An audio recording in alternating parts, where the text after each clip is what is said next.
kehidupan dalam kuburan jauh lebih panjang dibandingkan kehidupan di dunia. Nabi SAW bersabda, "A'maru ummati baina sittina wa sab'in."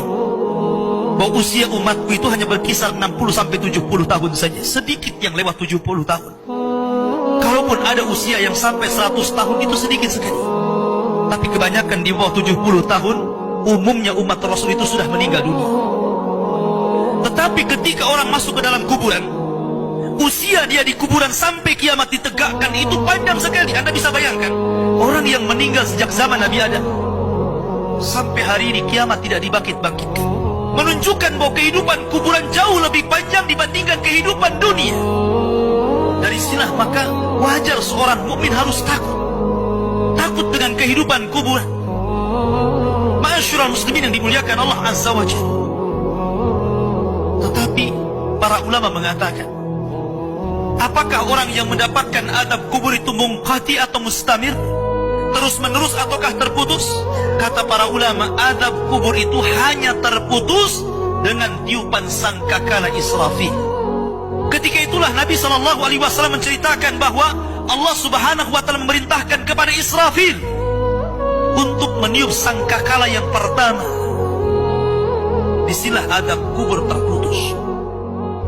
Karena ketika itu seluruh orang mati, baik orang yang ada di atas bumi atau yang ada di bawah bumi, baik kalangan jin, baik malaikat, kecuali makhluk-makhluk yang Allah kehendaki saja, semua hancur.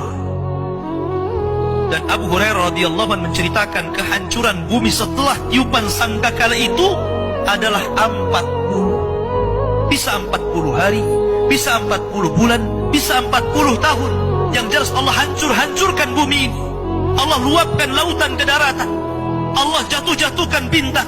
Allah hancurkan gunung sehingga seperti kapas yang dihempas angin. Itulah yang disebut dengan kehancuran alam atau hari kiamat.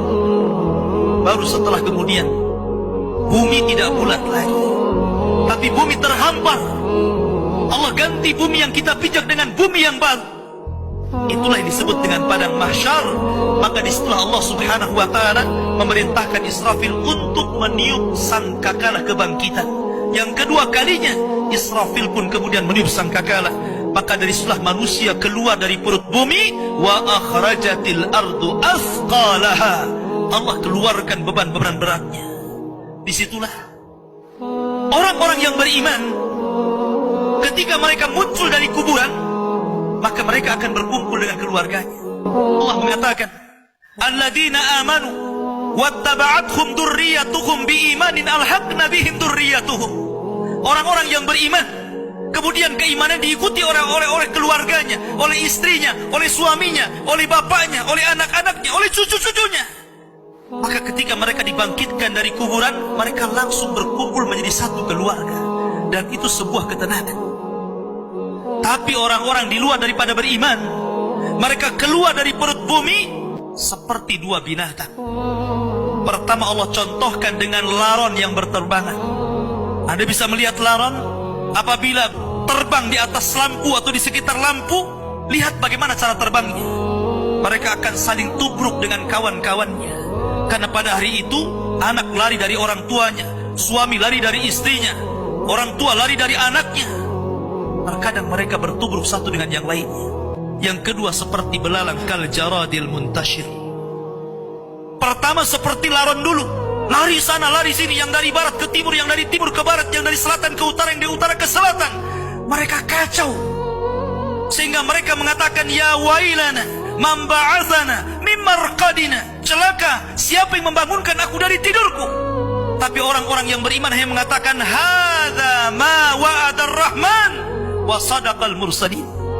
Inilah janji Allah kepada kalian dan benarlah ucapan para rasul.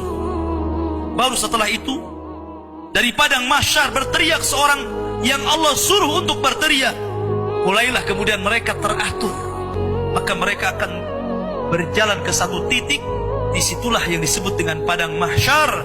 Mereka akan tinggal selama 50 tahun telanjang, kembali tidak dikhitan, tidak pakai sandal, matahari dekatkan 1 mil, keringat bercucuran, tidak ada makan, tidak ada minum. Mereka berdiri 50 tahun. Sehingga akhirnya orang-orang saleh mereka berkumpul, datang kepada Adam minta syafaat. Adam memberikan udzur, tidak sanggup memberikan syafaat. Kata Adam, datanglah kalian kepada Nuh, karena dia Rasul pertama dalam Islam, Rasul pertama setelah aku. Maka mereka pun kemudian datang kepada Nuh. Nuh pun memberikan udzur, datanglah kalian kepada Ibrahim, karena dia Khalilur Rahman. Maka mereka datang kepada Ibrahim. Kata Ibrahim, aku tidak sanggup berikan syafaat, datanglah kalian kepada Musa, karena dia Kalimur Rahman. Ketika mereka datang kepada Musa, kata Musa, datanglah kepada Isa. Isa pun memberikan udzur, tidak bisa. Seandainya kalian datang kepada Muhammad sallallahu alaihi wasallam itu lebih baik.